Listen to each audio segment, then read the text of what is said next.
Coucou, nous sommes live sur LinkedIn, Facebook, Clubhouse pour une interview. Et aujourd'hui, nous recevons Bakary Camara, fondateur et CEO de TipTop. Donc, tu vas nous dire. Donc, on s'est rencontrés par les rooms Clubhouse, comme avec eux. Donc, c'est la fidèle équipe de tous les Clubhouseiens qui se retrouvent. Donc, Top Team.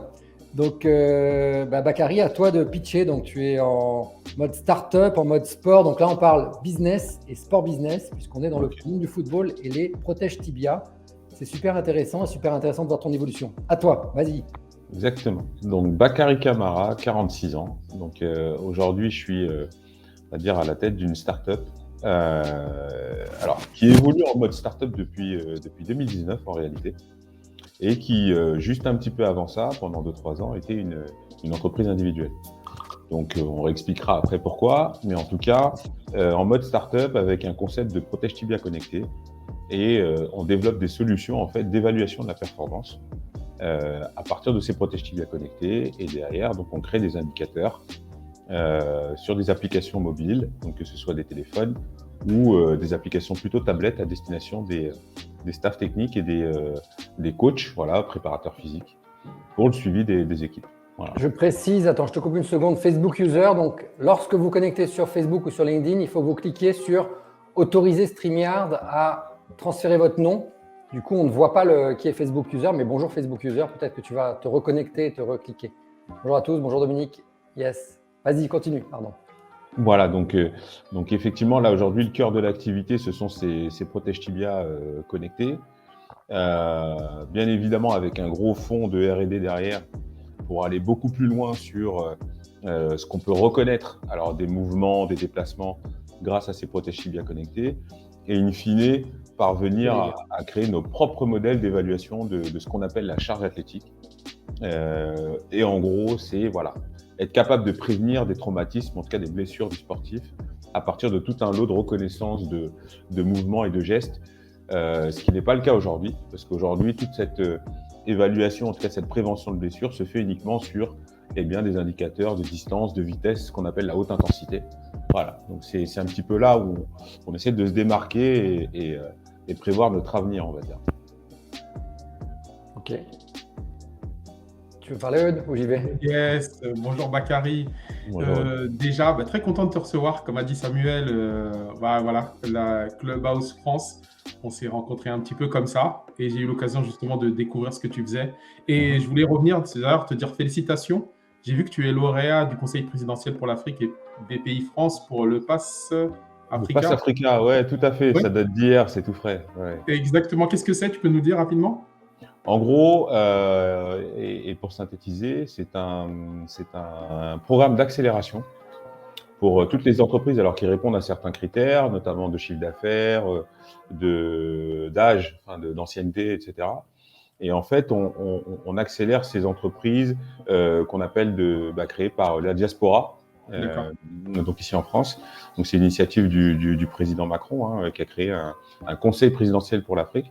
Donc, il y a tout un lot de missions pour promouvoir justement cet écosystème de diaspora qui crée de la valeur économique sur le territoire, mais aussi qui réalise des ponts entre la France et l'Afrique.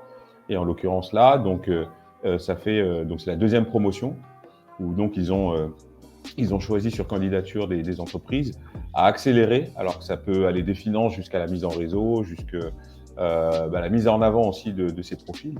Voilà, à titre aussi d'exemplarité, bien évidemment, et de montrer que c'est possible et qu'il y a des choses à réaliser, et renforcer ces ponts entre la France et l'Afrique au travers du business. Voilà, tout simplement. D'accord, super. Donc, pour revenir un petit peu sur ton histoire, est-ce que tu peux nous parler déjà de ton parcours et nous expliquer comment tu es arrivé au foot? Parce que, est-ce que tu étais déjà dans le sport? Comment tu as allié football et technologie? Voilà. Est-ce que tu peux revenir un petit peu sur ton parcours? En fait, moi, j'ai un parcours alors scolaire plutôt poussé par mon papa qui voyait plus mon avenir vers les études que vers le football, même si je suis un fan de foot et que j'ai commencé le foot depuis tout petit.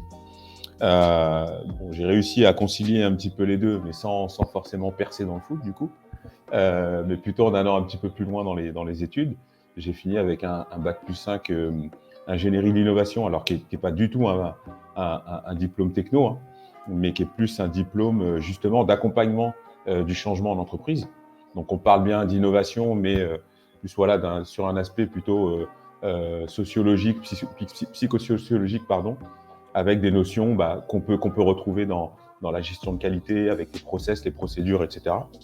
Et comment bien les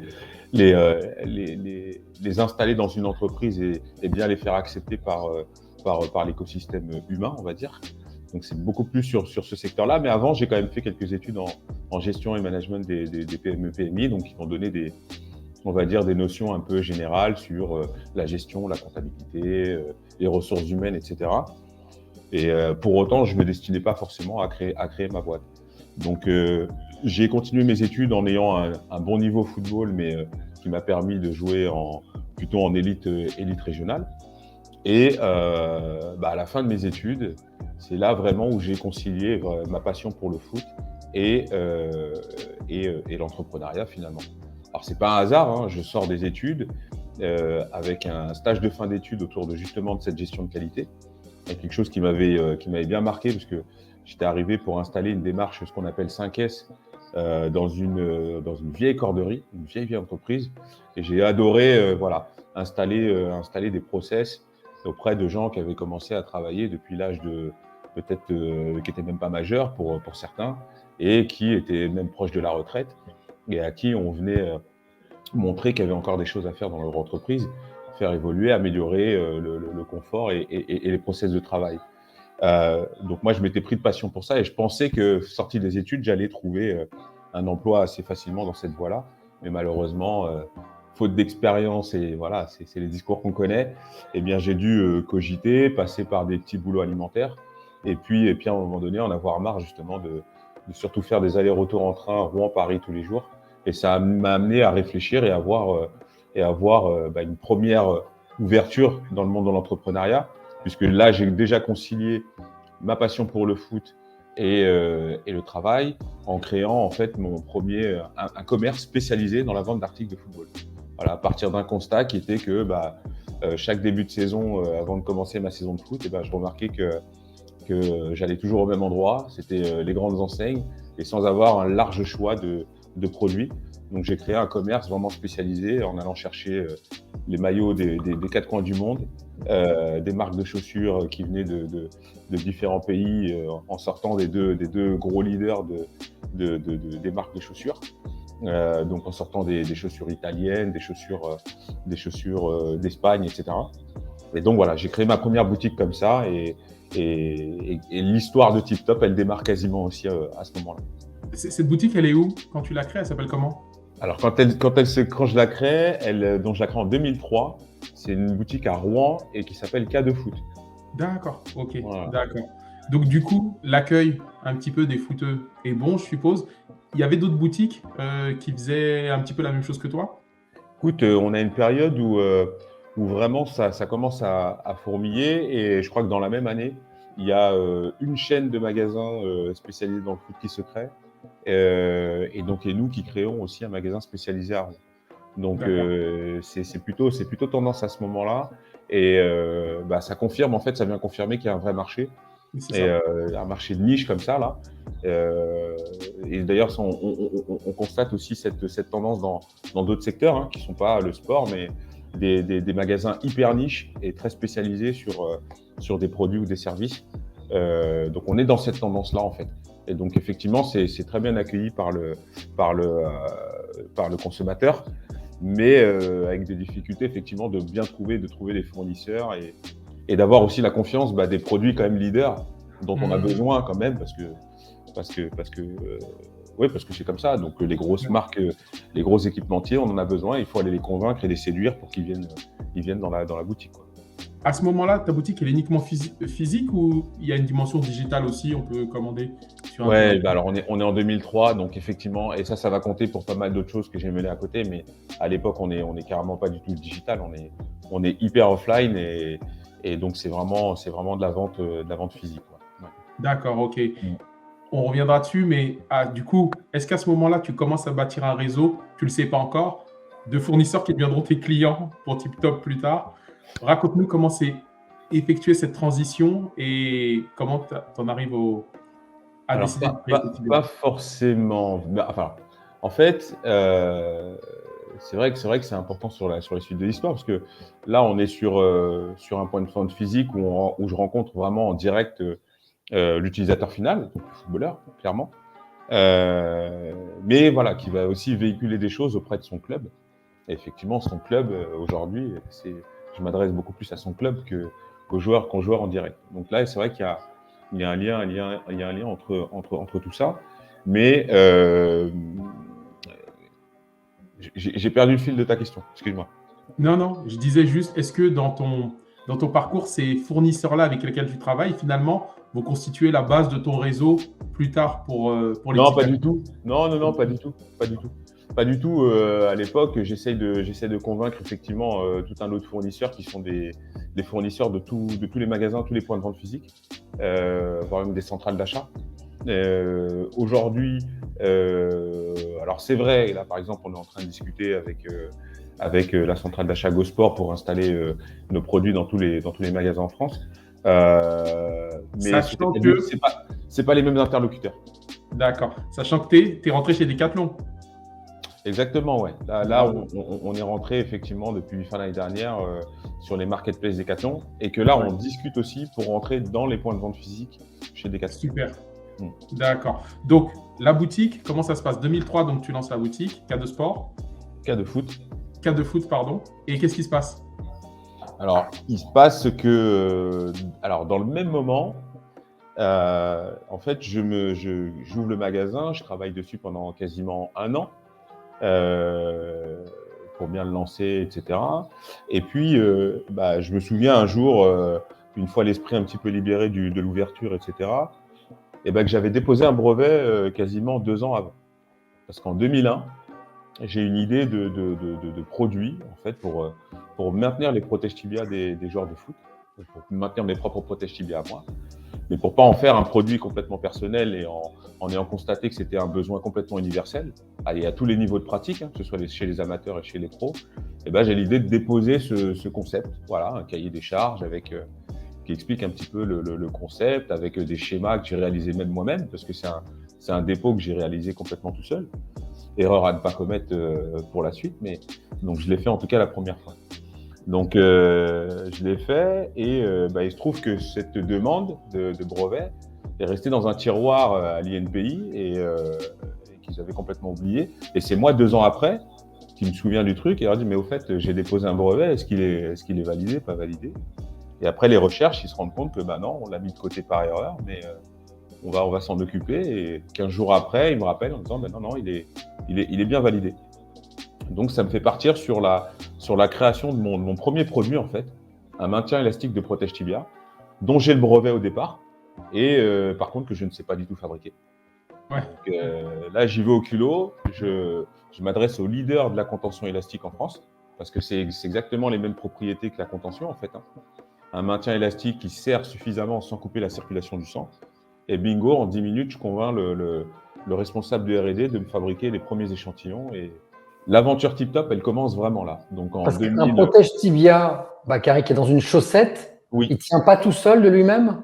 Un protège tibia, avant, il tenait avec des espèces de lanières velcro qui s'enroulent.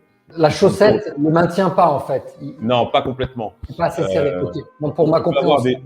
Voilà, on peut avoir des chaussettes suffisamment serrées et qui tiennent un peu le protège tibia, mais à force des courses et des frappes, etc., il commence à bouger, à descendre, à tourner, et c'est pas très pratique pendant le jeu.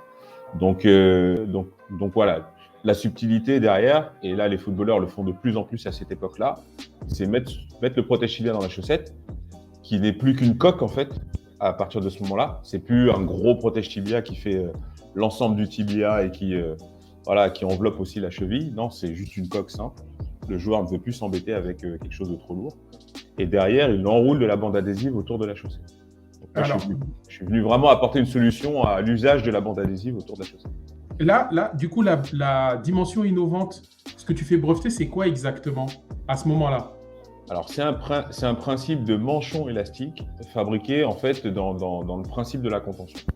Voilà, quelque chose qui n'existe pas à ce moment-là. Et surtout qui répond à ce besoin de maintenir, enfin, en tout cas de renforcer le maintien des protèges tibiales. D'accord, ok. Avec un principe particulier, forcément de tricot. D'accord, donc c'est ce que tu fais valider du coup. Exactement. Et c'est vrai que je me rappelle, quand je repense aux images de foot de l'époque, tu voyais souvent les footballeurs replacer un petit peu le protège tibia, les chaussettes et tout, parce que en fait ça semblait normal et on prêtait pas trop attention à ce geste-là, mais effectivement c'était un problème. Donc à ce moment-là, il n'y a pas de techno, c'est vraiment le maintien que tu fais. C'est la bande adhésive, voilà, ce qu'on appelle l'élastoplaste, même la bande médicale, pour bien tenir les protèges tibia et tout le monde. D'ailleurs, le déclic en 2001, c'est je regarde un match à la télé et je vois, ça devait être un France-Chili, un truc comme ça, ou Chili-France. Et je vois donc deux équipes avec des tenues magnifiques, mais par contre, voilà, les Français qui avaient de la chance d'avoir une belle bande adhésive, et d'ailleurs Zidane était très connu pour ça, autour de la chaussette. Et de l'autre côté, les Chiliens avec une superbe tenue Puma, magnifique, et au niveau des chaussettes, une espèce de bande marron bizarre, on aurait cru du scotch, et je me suis dit, mais c'est pas possible. Et j'ai eu cette réflexion en me disant, mais c'est pas possible que les grands équipementiers n'aient pas pensé à amener une solution à ce niveau-là, quoi. Ok. Et c'est un truc sur lequel il n'y a pas de budget aussi. Enfin, ça coûte combien un protège tibia? Alors le protège tibia en lui-même, il y a tous les prix, hein. Même encore aujourd'hui, hein, ça va de 7 € sur des marques de distributeurs jusqu'à 90, 100, enfin ça dépend, selon la matière. Le sparadrap, ça coûte pas cher, donc peut-être que c'était le parent pauvre, entre guillemets, ils s'en fichaient complètement. Alors à l'époque, c'est tellement niche effectivement au départ qu'ils vont pas prendre le risque de se lancer là-dedans, tester et puis prendre des risques. Par contre, ils vont laisser d'autres le faire et pour valider le marché et arriver. C'est ce qui m'est arrivé d'ailleurs, hein. J'ai bien travaillé pendant 3-4 ans et puis après ils sont arrivés avec des produits concurrents. Mais non, le budget à la base, il y a un budget puisque ceux qui utilisent la bande adhésive, comme moi j'utilisais, pour avoir la meilleure bande adhésive, c'était 4 €, 4,50 € tous les week-ends. Donc, à ce moment-là, tu te rappelles du brevet, on te rappelle 15 jours après, donc tu appelles l'INPI, etc. Ils ressortent le dossier du tiroir. 15 jours après, ils te rappellent, c'est validé. Tu ne sais pas comment faire, mais tu te rapproches de quelqu'un qui va t'aider à les fabriquer. Exactement. Et tu les mets dans ta boutique. Alors, la chance que j'ai, c'est que je démarre avec déjà une solution de prototype qu'on me fait tester et qui déjà au bout du deuxième essai, c'est bingo, ça marche moi-même, mes collègues dans les vestiaires, et je vais même plus loin. Je commence même à alimenter des potes à moi qui jouent dans des centres de formation, dans des clubs comme Auxerre, comme Nice. Et j'ai déjà des commandes, moi, de chez les pros. Donc, quand ça se passe à Auxerre, c'est des joueurs comme Djibril Cissé, comme Philippe Mexès qui me demandent des produits quasiment toutes les semaines. Et puis moi, de mon côté, effectivement, je me fais un petit packaging de fortune à la maison que je mets en magasin, donc avec mes produits dedans. Et c'est les premières ventes, même dans mon magasin, qui devient un peu la référence des maintiens élastiques. Et là, les gens viennent d'un peu partout pour chercher les produits. Ouais. Super. Donc, la chance que tu as, c'est que tu as déjà un petit réseau. Tu as parlé de Djibril Cissé, etc. Donc, c'est vrai que ça va très vite. À ce niveau-là, ça va très vite. Et puis, mon numéro commence à circuler pour ces fameux maintiens. En plus, où j'ai l'idée ou la bonne idée de personnaliser en plus. Donc, c'est des choses qui, à un moment donné, deviennent même visibles. Parce que, notamment, les joueurs, ils mettent soit leur prénom à eux ou leur nom avec un numéro ou le nom des enfants, parfois. Et donc ouais, c'est comme ça que le truc se véhicule un petit peu et que ça passe de vestiaire en vestiaire. Et c'est mon numéro qui circule et des gens qui m'appellent à la fin d'un entraînement. C'est dans le vestiaire de Saint-Etienne et j'ai un joueur après l'autre. Tiens, moi je veux ça, moi je veux ça. Enfin, c'est très marrant. Ok, top. À ce moment-là, tu arrives à gérer la boutique en même temps que le développement des produits? Alors, niveau business, c'est vrai que j'ai fait pour la boutique, j'ai tout de suite, dès l'ouverture, j'ai fait le choix de ne pas gérer moi-même en fait, j'allais dire le quotidien de la boutique. À aucun moment, je me suis dit que j'allais être vendeur dans ma boutique et donc j'ai fait le choix d'embaucher tout de suite quelqu'un qui sortait d'un vrai magasin, hein, d'un magasin de sport en fait, Et ne serait-ce que pour toutes les problématiques de référencement produit et tout, qui est quelque chose qui a lâché, ou de constitution de stock, qui est pas évident comme ça au démarrage. Donc, j'ai pris quelqu'un qui s'est occupé de ça. Et moi, en fait, très rapidement, je me suis occupé à la fois de la promotion de mon produit, mais aussi de la promotion de ma boutique auprès des clubs, etc. Et donc, j'étais plutôt sur un volet communication et réseau, plutôt que d'être dans le magasin bloqué avant nos clients. Ok, top. Donc à ce moment-là, ton numéro circule. Tu fabriques au compte-gouttes, je pense. Tu n'as pas de grosse quantité encore. Comment ça se passe? Non, c'est vrai. Alors, j'ai pas de grosse quantité, c'est relatif. C'est-à-dire que je fais un choix assez important sur la création de ce produit-là. J'accorde ce qu'on appelle une licence d'exploitation de marque et de brevet à mon fabricant. D'accord? Donc, lui qui a déjà des contrats avec des distributeurs, des centrales d'achat même, eh bien, il se trouve que il s'autorise de mettre mon produit sous sa gamme de produits. Donc, il est rangé avec les prothèses, les orthèses, les bas de contention, etc. Même mon packaging, le packaging qu'on fait pour les maintiens, en fait, il est aux couleurs de sa marque.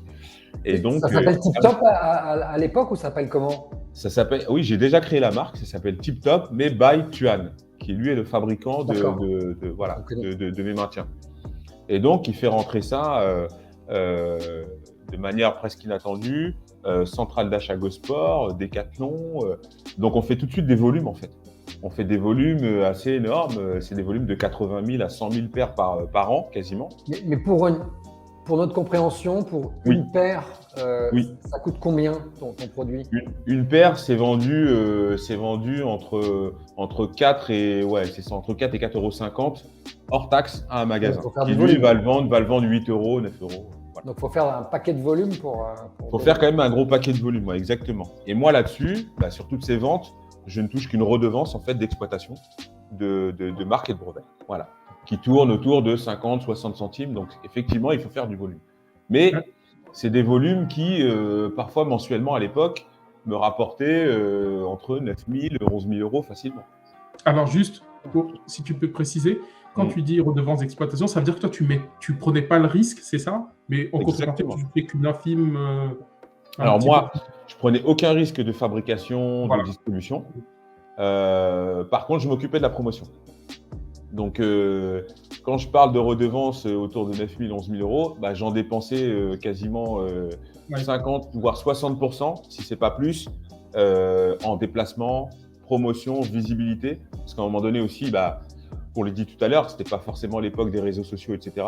Donc, il fallait vraiment là, pour le coup, faire du relationnel. Et j'allais à la sortie des centres d'entraînement des clubs de foot professionnels pour aller livrer des joueurs à la fin des matchs.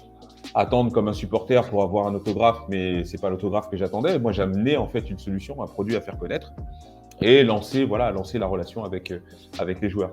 Donc ça, c'était quand même des dépenses. Et je me limitais pas à la France, puisque j'allais aussi à l'étranger sur les grandes compétitions.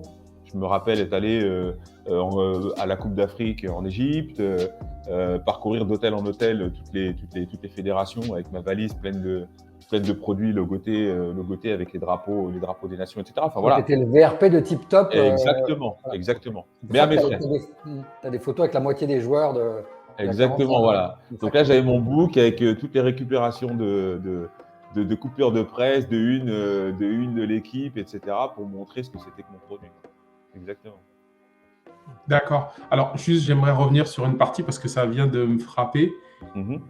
Quel est le pourcentage de gens qui font breveter un produit et qui, je sais pas, dans les 5 ans, arrivent vraiment à le sortir et ça marche? Parce que là, je pense que tu es dans le 1% du 1%. Je pense. J'ai pas la réponse, j'ai pas le chiffre, mais je pense qu'effectivement, il y a un nombre. De toute façon, c'est bien connu. Hein. Et ça, je l'ai plus constaté dans mes recherches quand j'ai déposé mon brevet pour mon protège tibia connecté. Donc, il se trouve qu'il y avait des choses qui étaient déposées autour de l'idée d'un protège tibia connecté, etc., avec des constructions un petit peu même farfelues. Mais effectivement, ces produits qui ne sont jamais sortis, donc un brevet qui n'a aucune valeur, en fait. Donc, effectivement, il y a même des spécialistes pour ça. Des gens qui ne font que déposer des brevets et qui n'exploitent pas, en fait. qui attendent juste qu'un jour quelqu'un rentre dans le filon pour pouvoir l'attaquer et dire écoute, moi j'ai une antériorité, voilà. D'accord, ok. Donc, ça commence à marcher, tu te déplaces beaucoup, les gens commencent à connaître ton produit, ça commence à se vendre en volume, donc tu es le commercial pour Tuan et pour ta marque également, mais ça marche. Et moi, je pense que comme tu es passionné, tu adores ce que tu fais. Mais tu fais bien de le souligner, hein. Je suis aussi un super VRP pour Tuan. Ouais. Ouais. Tu sais que par mon intermédiaire, en tout cas par l'intermédiaire de ce projet-là, ils se sont fait des bons plaisirs qu'ils n'auraient jamais eu si jamais ils n'avaient pas eu TipTop. Notamment le fait de rentrer dans ce marché du foot, avoir pu développer des produits derrière dédiés au foot comme des chaussettes de récupération pour les athlètes. Ils n'étaient pas du tout dedans. Et ils ont commencé à développer des gammes pour les clubs. D'ailleurs, en ayant même pu signer ce qu'on appelle des contrats de sponsoring avec notamment l'Olympique Lyonnais parce que c'était une équipe c'était une entreprise, une industrie de Saint-Étienne. Et donc, ils ont notamment travaillé avec l'Olympique Lyonnais. On a signé aussi, à un moment donné, je touchais tellement de joueurs du championnat de France de Ligue 1 à l'époque qu'on avait même signé un contrat de licence avec la Ligue professionnelle de football. Donc, c'est-à-dire que tous les produits vendus dans les magasins TipTop avaient le petit logo Ligue professionnelle de football. Et bien évidemment, là-dessus, eux, ils avaient un petit pourcentage qui payait en fait l'usage de la marque. En fait. Ok, génial. Et donc, à ce moment-là, à quel moment tu as introduit la technologie dedans? Attends. Alors, on est toujours que sur la bande. On est toujours sur le maintien. Sur le protège tibia. Exactement, ouais. Là, de 2003, en fait, si on remet un petit peu dans la chronologie, de 2003-2004 à 2011-2012, on est sous ce principe de licence d'exploitation de marque et de brevet. Et 2011, c'est pareil, c'est la fin des boutiques. Quand je dis des boutiques, c'est parce que j'ai commencé avec une boutique et qu'on a fini avec 3 boutiques, une autre en propre dans la région et un début de franchise, une franchise donc qu'on avait ouvert à Toulouse. Et donc en 2011, on a arrêté les points de vente physiques avec des ventes qui commençaient à baisser, une hyper concurrence là pour le coup des ventes online, des sites étrangers qui vendaient la même chose que nous mais à des prix défiant toute concurrence. Donc on a arrêté les magasins. TipTop continue. Là, je crée cette petite entreprise plutôt familiale pour gérer moi-même les maintiens, donc trouver un fabricant qui ne fait que fabriquer. Et donc, on récupère le produit maintien élastique. Donc, en 2015, on crée cette société individuelle pour le faire de la maison. Voilà, clairement, on le fait à la maison. On ouvre un site internet et là, on commence à rentrer sur le online avec de la personnalisation des maintiens, etc. Et c'est quasiment 1 an, 2 ans après qu'on ajoute le nouveau produit, cette fois-ci un protège tibia standard, personnalisé, voilà, pour le rentrer sous la marque TipTop. D'accord. Donc, quand tu dis on récupère le produit, tu ne travailles plus avec Tuan? On ne travaille plus avec Tuan. Et d'ailleurs, sur ces années-là, on n'a pas fait que travailler avec Tuan parce qu'à un moment donné, il y a d'autres marques qui sont venues me chercher et qui disaient tiens, nous aussi, on aimerait bien avoir la licence. Donc, on a travaillé notamment avec des équipementiers comme Ulsport, qui est une marque d'équipement de sport, mais allemand. Donc, on a travaillé aussi avec eux. On a travaillé avec certains revendeurs de matériel aussi, matériel sportif, voilà, qui ont pris la licence et qui ont distribué. Donc, on a fait un petit peu alors, c'était pas vraiment de la marque blanche parce que ça restait du TipTop, mais on a laissé des gens fabriquer et distribuer pour nous. D'accord, ok, d'accord. Donc, tu crées cette entreprise, tu récupères la marque, tu commences à distribuer par toi-même. Et du coup, qu'est-ce qui se passe? Eh bien là, il se passe que, alors, au niveau des maintiens, ça devient un peu compliqué parce qu'il y a énormément de concurrents qui sont arrivés sur le marché. Malgré ton brevet. Parce que c'est ce que je ne comprends pas. Ouais. Les concurrents, ils arrivent à créer quelque chose qui n'est pas la même chose que toi, mais qui te fait concurrence. Exactement. Qui viennent répondre, ils viennent répondre aux mêmes besoins. Donc, le besoin de maintien des protèges tibia. Et il y a différentes manières de l'aborder, forcément. Je prends par exemple Nike, ils ont créé juste une bande élastique avec des velcro et voilà. Quelque chose qui se met à l'extérieur de la chaussette mais qui est visible avec le swoosh Nike et voilà. C'est suffisant pour créer une vraie concurrence. Adidas a pris le même concept que Tip Top, mais en doublant la matière et puis en jouant sur des détails qui font que ça devient inattaquable devant un juge, ou en train de très difficilement attaquable. Decathlon s'est même pas pris la tête, ils ont copié vulgairement, sauf que aucune contention dans le produit, un élastique vulgaire élastique qui coûte 10 fois moins le prix. Voilà, c'est les différents concurrents qui sont arrivés comme ça et qu'on n'a pas pu attaquer parce que c'était pas attaquable. Non. Difficilement.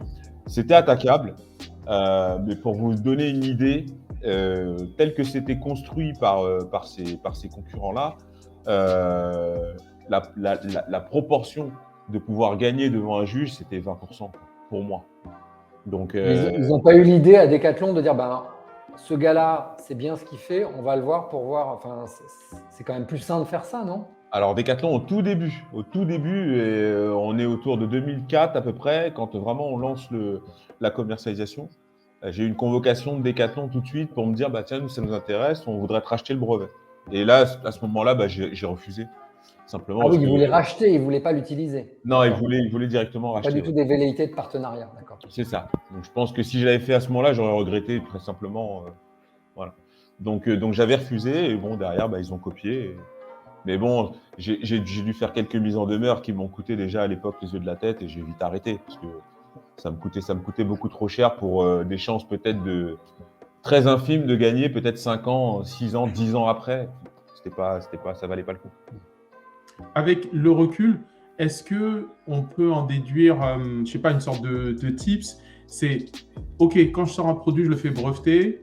Je peux essayer de broder autour, enfin d'élargir le brevet aux dérivés même un peu farfelus. C'est-à-dire que toi, il y avait l'objectif, quand tu parles de la bande de contention, c'est vraiment maintenir le tibia, mais sans bloquer la circulation du sang. Exactement. Et Decathlon l'a fait, eux, ils s'en fichaient de cette partie-là. Donc, tu aurais peut-être créé une version plus dégradée et une version différente que tu aurais breveté pour te protéger. Est-ce que ça peut être un tips? Pas sûr sur ce type de besoin. D'accord. Sur ce type de besoin, c'est vraiment très limité. Déjà, mon brevet à moi, je pense que c'était limite. Voilà. C'était limite. Il y a ce qu'on appelle tout un lot de revendications qu'on met dans un brevet. Et je pense que c'est là-dessus qu'on a pu se défendre sur 2, 3, 4 revendications essentielles qui effectivement aujourd'hui font la différence sur d'autres concepts. Mais de là à pouvoir prévoir, par exemple, ce que j'aurais pu prévoir effectivement, c'est d'avoir non pas le maintien d'un seul tenant sur un manchon, mais cette fameuse bande avec des velcro, etc. Mais là, on tombe dans une bande avec des velcro. Oui, c'est ça, oui. Et comment obtenir de la contention sur une bande ouverte, c'est compliqué. Donc, enfin, voilà, c'est des subtilités qu'on pouvait pas couvrir. Ok. Donc, poursuis, je t'en prie. Donc, tu crées l'entreprise. Vas-y, Samuel. Non, j'allais dire, donc au final, toi, tu es aussi allé vers le protège tibia, peut-être en faisant et peut-être aussi en se mettant d'un côté d'un fabricant de protège tibia, peut-être quelque part en leur faisant concurrence aussi. Oui, alors en fait, l'idée des protège tibia, elle est un peu comme. Elle arrive un peu. Alors, elle naît déjà de largement. Beaucoup de temps avant. C'est-à-dire que des protège tibia personnalisés, moi-même, encore une fois, j'en ai cherché à un moment donné parce que je voyais que chez les pros, tout le monde avait ça. Sauf que c'est une époque où il n'y a pas du tout d'offre à ce niveau-là. Il y a une offre qui est en Italie et c'est quelqu'un qui fait des protège tibia sur mesure en carbone pour les joueurs de foot professionnels. Moi qui étais dans le milieu de la vente d'équipement, j'avais réussi à retrouver le contact, me mettre en contact avec lui et lui demander une paire de protège tibia pour moi et qu'il avait refusé, tout simplement parce qu'il faisait vraiment que pour les pros. Il faisait que pour les pros et que c'était excessivement cher. On parlait de protège tibia à l'époque entre 250 et 300 euros. Donc inabordable pour le commun des mortels, entre guillemets. Donc c'est de là aussi que l'idée est venue finalement, c'est de se dire tiens, les protège tibia, je pourrais démocratiser ça et en proposer. Exactement. C'est exactement comme ça que c'est venu et j'ai poussé le bouchon à me dire tiens, on va aller jusqu'à industrialiser un protège tibia, truc fou parce que effectivement, des protège tibia, tout le monde en fait, même en marque propre, les Intersport, les Go Sport, etc. Et on en trouve à 7 euros, 6 euros, 4,50 € quand c'est en promotion. Et de là à se dire, je vais créer un protège tibia et le rendre personnalisable pour justement avoir cette offre présente chez les amateurs. Pari un peu fou, mais voilà, fondé parce que au moment où on le fait, derrière, c'est pareil, il y a un enchaînement d'initiatives. Alors, à peu près similaire à ce qui se passait en Italie, c'est-à-dire que c'est beaucoup de gens qui font ça un peu dans leur garage, etc. Beaucoup pour les pros, d'ailleurs, mais très peu pour les amateurs. Et moi, je vais pousser l'idée en disant, mais je vais vraiment industrialiser le concept pour justement, demain, pouvoir peut-être figurer dans des magasins ou en tout cas avoir cette assise qui permet de faire du volume, même si c'est du personnalisé. Donc, donc en 2017, tu sous-traites la production. Comment tu fais pour designer le protège tibia C'est ça. dis-nous en Alors, plus. j'ai une première. Donc, nous, on a cette petite société individuelle à la maison. Et puis, à côté de ça, en fait, même si j'ai l'idée du protège tibia personnalisé, encore une fois, j'ai ni les compétences, ni la connaissance pour pouvoir fabriquer un protège tibia. Même si j'ai clairement en tête l'idée de ce que je veux comme protège tibia. Un protège tibia léger, fin, etc., mais qui protège quand même. Et à ce moment-là, donc j'ai l'idée, mais sans pouvoir la concrétiser. Et c'est une rencontre en fait qui me fait rentrer dans le projet réellement. Il faut savoir qu'à cette époque-là, on a la petite. Pardon, le téléphone qui sonne. À cette époque-là, donc j'ai cette petite société, mais je travaille. Enfin, je suis salarié plutôt dans l'accompagnement au développement des entreprises pour les collectivités locales. Donc, je travaille pour le département, pour la région, et j'accompagne les entreprises justement dans la recherche d'aide publique pour le développement. Et c'est en exerçant ce métier-là qu'un jour je tombe sur un bureau d'études qui me dit, qui me raconte un petit peu ses besoins et tout, et on discute. Et en découvrant son activité, je dis ah tiens c'est marrant, moi j'ai une idée de produit, etc. Et il m'embarque là-dedans. Et puis voilà, j'en viens derrière à approfondir le sujet et créer en fait créer les premières maquettes, etc. Avec cette entreprise. Donc c'est comme ça que prend Donc, forme. lui, il s'est fabriqué en fait. Il s'est fabriqué. Donc, tu Ouais. fais tes premières. Et comment tu personnalises tes protèges tibia? Là, c'est un concept en fait un peu simple, on va dire. Je prends je me doute bien que sur un protège tibia, il faut quand même quelque chose qui soit solide, résistant, etc. Et en fait, je déplace le concept de personnalisation des voitures, des véhicules.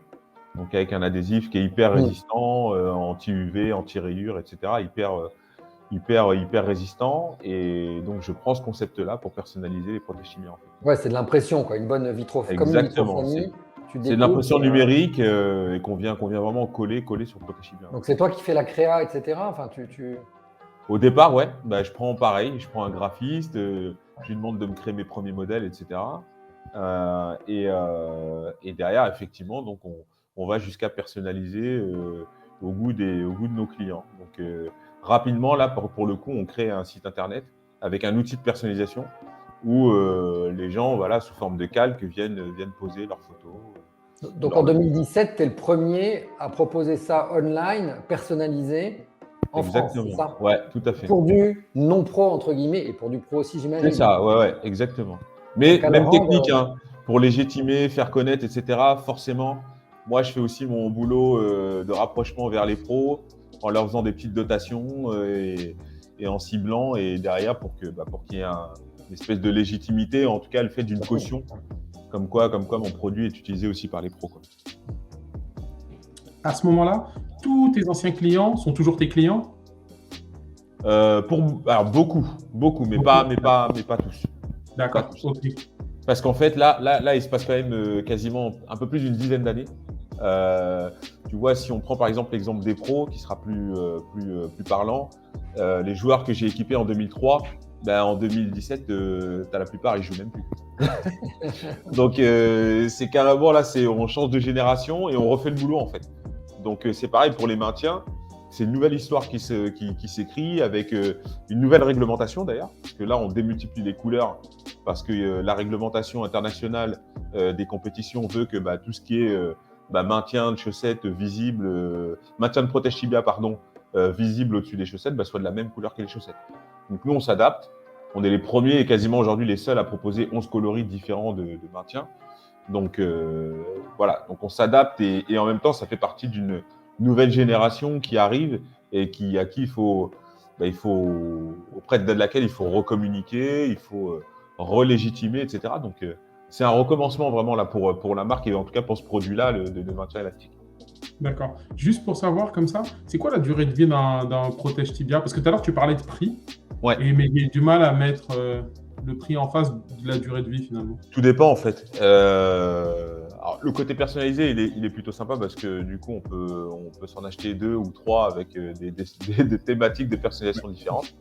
Ça peut être une paire avec les enfants, l'autre avec sa femme et son chien, l'autre avec son club préféré. Enfin voilà, ça. Du coup, j'ai des clients, moi, ils y reviennent peut-être 2 ou 3 fois dans l'année. Après, chez les enfants, bah, c'est des choses qui s'oublient dans un vestiaire, qui se perdent. Voilà. Donc, mais la durée de vie d'un protège tibia, il y a des joueurs qui utilisent leur protège tibia depuis l'âge de 15 ans et qui ont 28 ans aujourd'hui et qui l'utilisent encore. Parce que c'est fétiche, c'est porte-bonheur, enfin voilà. Donc, il n'y a pas vraiment de règle. Un protège tibia peut se garder plusieurs années comme. Oui, ça se casse pas. Non, ça se garde. bah, il vaudrait mieux pas parce que c'est des choses quand même qu'on passe sous certification et ils sont pas censés casser normalement sous un choc, à moins que ça passe sous la roue d'une voiture. Voilà, ça peut arriver. Très bien, très bien. Donc là, on est sur la partie, donc on personnalise. Ouais. Tu fais faire ça et comment après les choses évoluent du coup? On est toujours sur un produit qui est technique, Il n'est pas connecté. pas technologique du tout. On est exactement. D'ailleurs, même si on rapproche le sujet propriété intellectuelle, sur un protège tibia standard comme on a construit, on est plus sur du modèle et dessin déposé, voilà, pour garder la propriété de la forme qu'on a donnée, etc. Mais pas de brevet. Et il se trouve qu'à ce moment-là, en ayant réussi tout ce challenge d'industrialiser, qui plus est en France, cette fabrication, eh bien, je me pose la problématique de valeur ajoutée temporelle, on va dire. Parce que je me dis, des protèges tibia personnalisés, dans le temps, je pense que ça va arriver vite en termes de concurrence, etc. Qu'est-ce qu'on peut y rajouter pour qu'effectivement, ça devienne un projet beaucoup plus pérenne et limite, oui, qu'on rentre aussi dans cette catégorie d'entreprises dites start-up, en levant des fonds, etc. Et là, j'avoue, je suis en train de basculer en plus d'un profil plutôt salarié à revenir à mes premières amours d'entrepreneur. Et par contre, voilà, avoir envie de rentrer dans cette catégorie d'entreprises dites start-up. Et donc là, je me penche vraiment vers la technologie. Et là, encore une fois, en me disant, bah tiens, qu'est-ce que je pourrais amener comme nouvelle fonction à des protèges tibia qui n'a qu'une fonction que de protéger des coups depuis sa création. Et donc là, voilà, c'est toute une démarche de recherche, de rencontre encore, pareil, bureau d'études, la discussion, est-ce que c'est possible, est-ce qu'on serait capable de le faire, et là, on y va, quoi. Donc, à ce moment-là, la première innovation que tu essayes d'apporter, c'est laquelle? C'est ramener de l'électronique dans le protège tibia. D'accord, ok. Voilà. D'accord. Tout de suite, c'est comment on pourrait sortir des datas d'un protège tibia en y installant des capteurs. Voilà. Et en faisant le constat que finalement, aujourd'hui, tout ce qui sert à ramener des datas pour un footballeur, c'est de l'équipement supplémentaire qu'on va venir porter soit sous forme de brassière avec le GPS dans le dos, ou alors chez les pros, alors là c'est d'autres outils complètement technologiques, des trackers, des caméras qui peuvent traquer des joueurs, etc. Enfin voilà, des trucs assez complexes, assez chers. Et là l'idée c'est de me dire, bah tiens, je touche, je sais plus à l'époque, 4000 personnes avec des protèges tibia standards. Comment je peux permettre à certains d'avoir des données de performance grâce à leur protège tibia, quoi. Voilà. Là, on est toujours sur un petit peu cette double vision que tu as de traquer la performance et en même temps d'analyser et de prévenir les blessures. Exactement, ouais, tout à fait. Alors, le côté analyse, prévenir des blessures, prévenir des coups, ça c'est le rôle du protège tibia, d'accord. Maintenant, cette idée de prévenir de la blessure en maîtrisant ce qu'on appelle la charge athlétique, c'est-à-dire avoir un suivi de vos efforts, en fait, de vos distances parcourues, de l'intensité que vous mettez dans vos entraînements, dans vos matchs. Là, c'est un autre type de blessure qu'on prévient. C'est la blessure liée à la fatigue ou à la répétition de certains mouvements.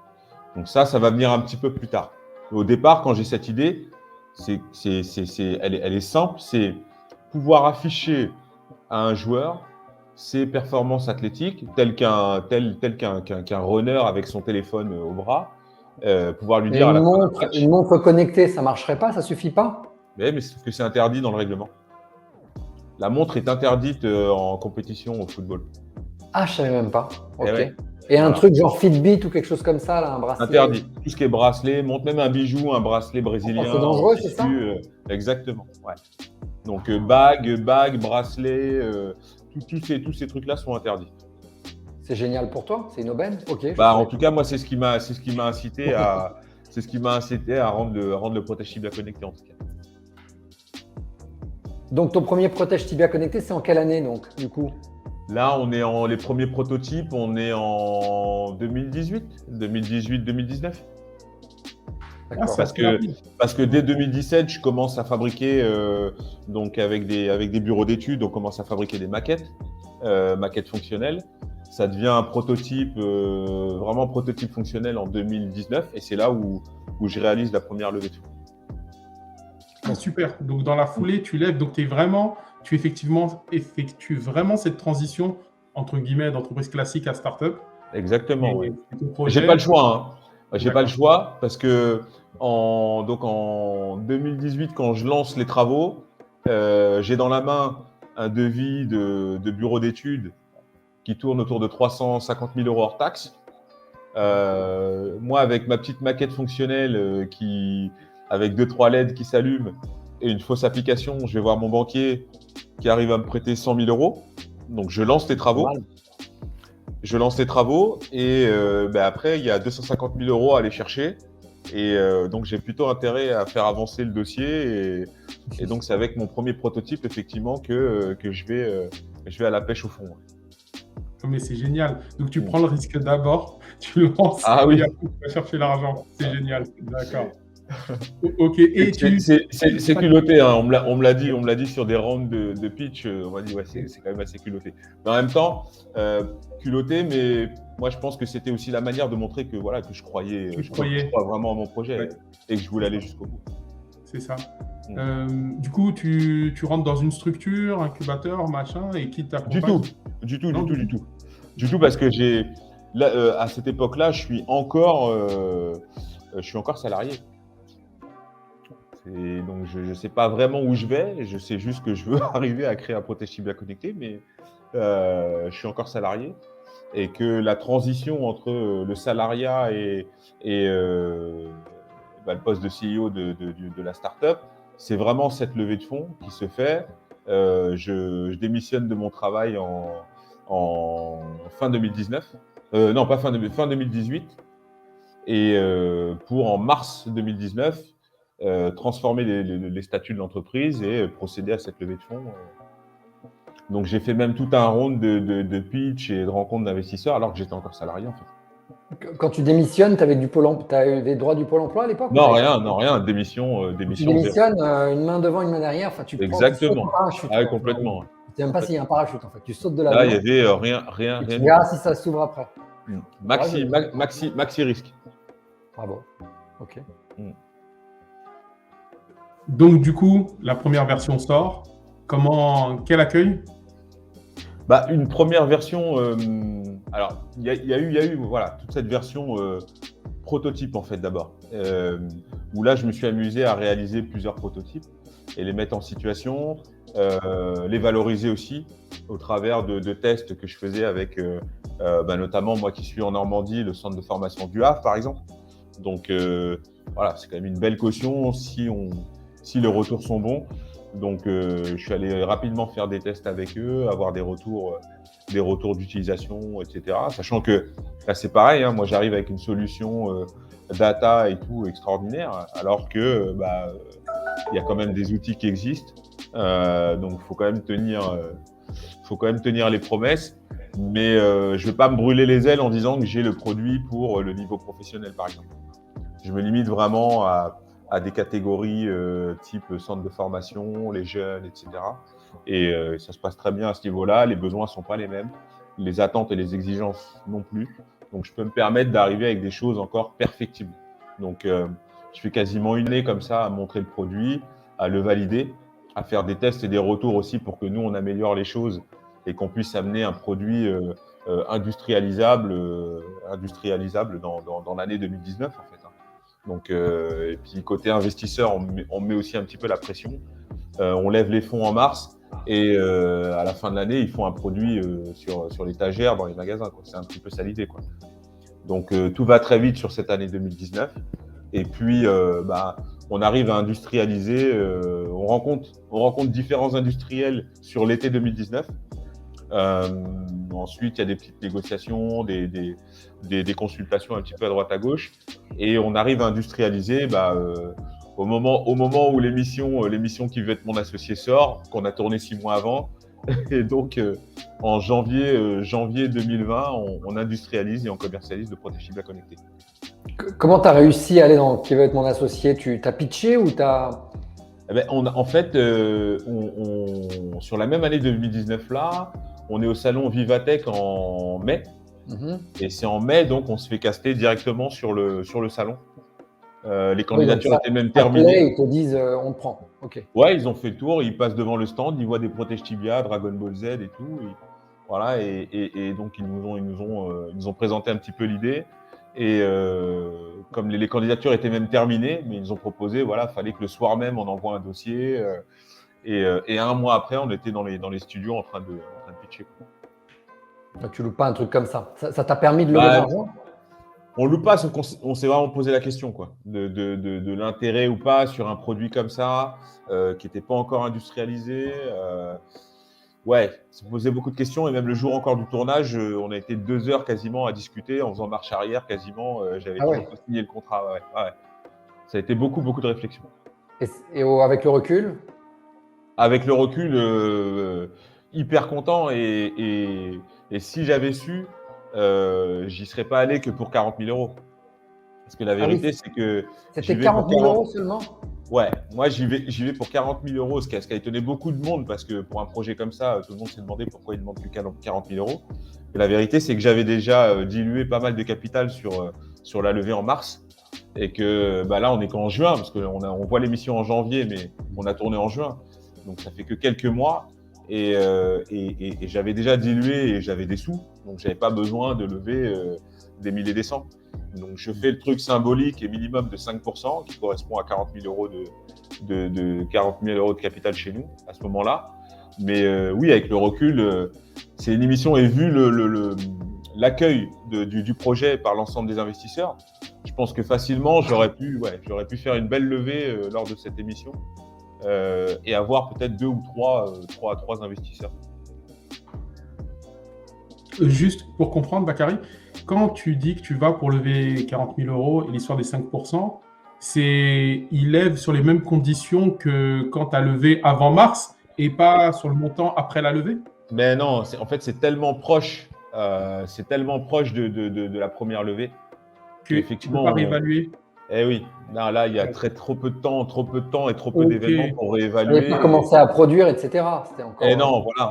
Ouais, c'est ça en fait. Exactement. Ouais, c'est exactement. D'ailleurs, moi, dans le truc que j'ai essayé de dealer avec la télé, je sais pas si on est plusieurs à avoir dealé comme ça, mais c'est de leur dire avant de tourner l'émission, je leur dis, mais on pourrait pas, comme l'émission ne sera diffusée que dans 6 mois, projetons-nous, faisons.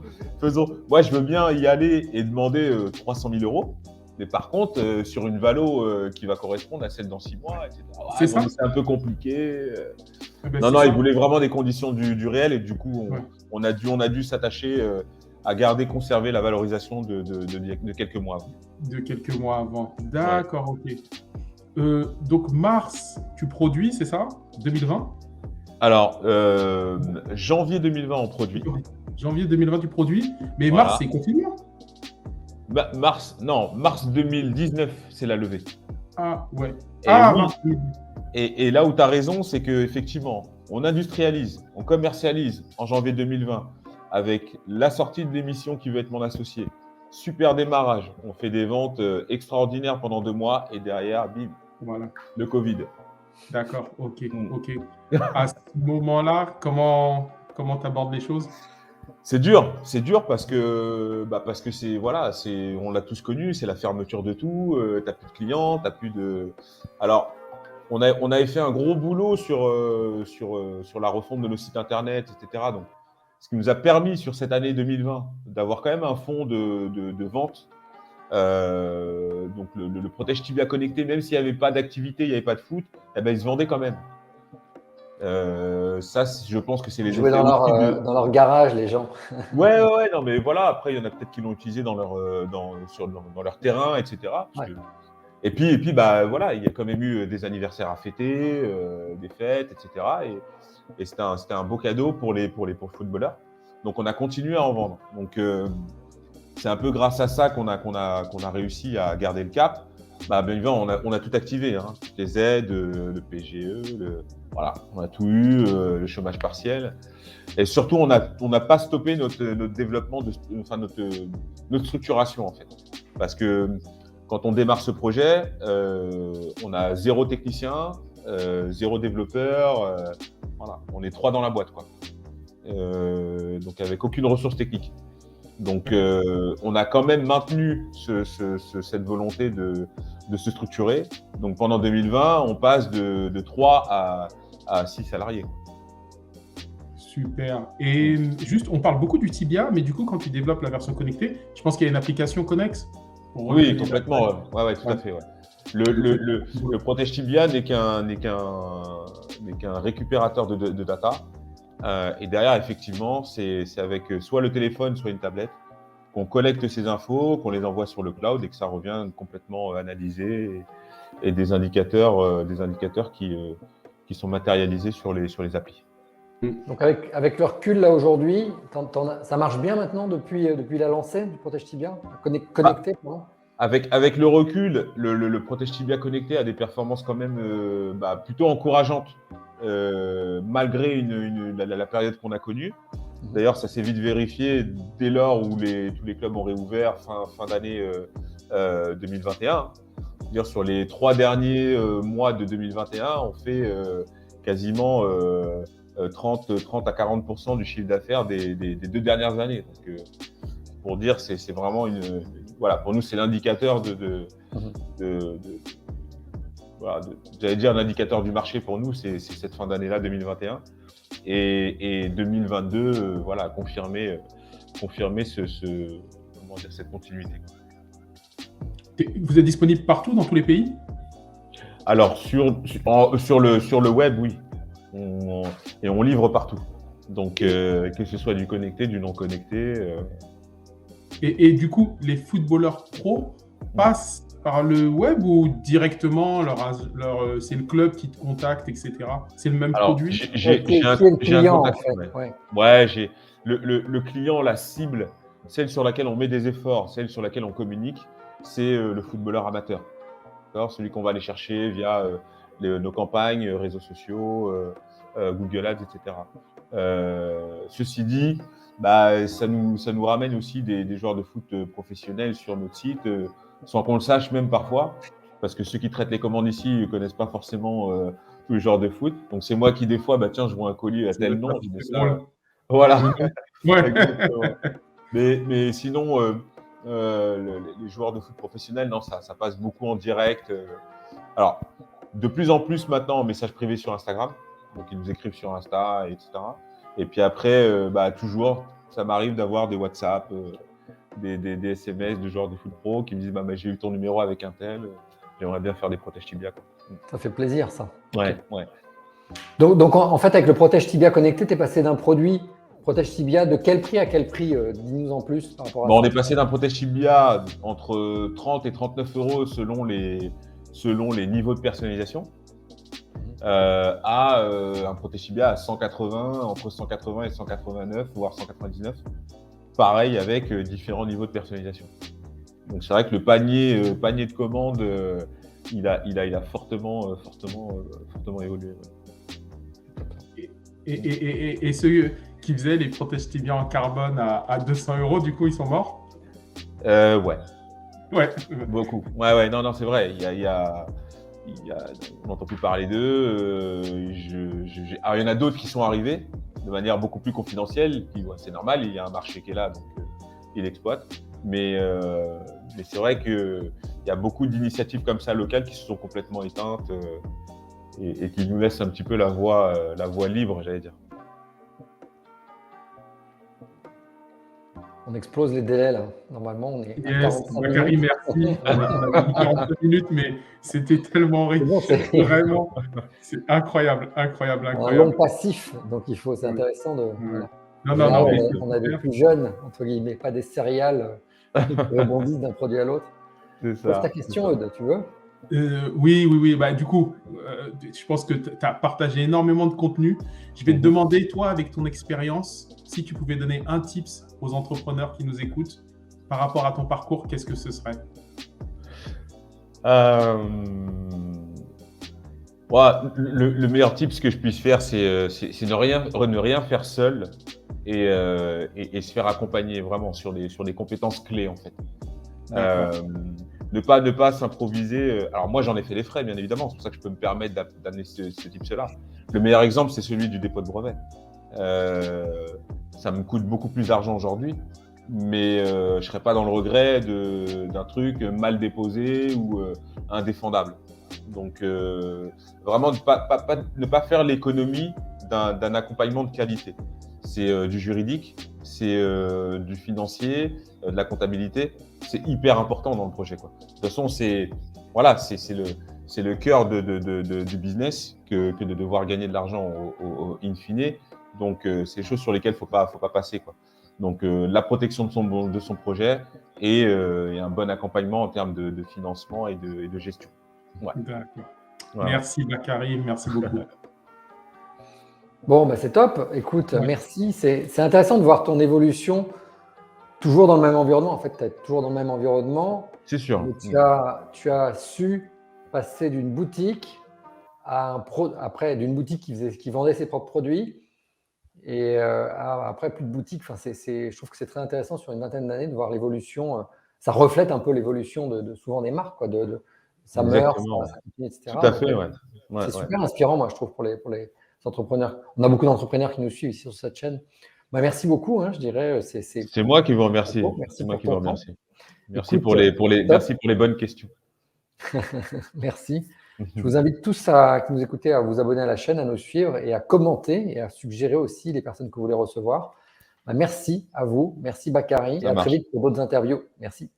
Merci.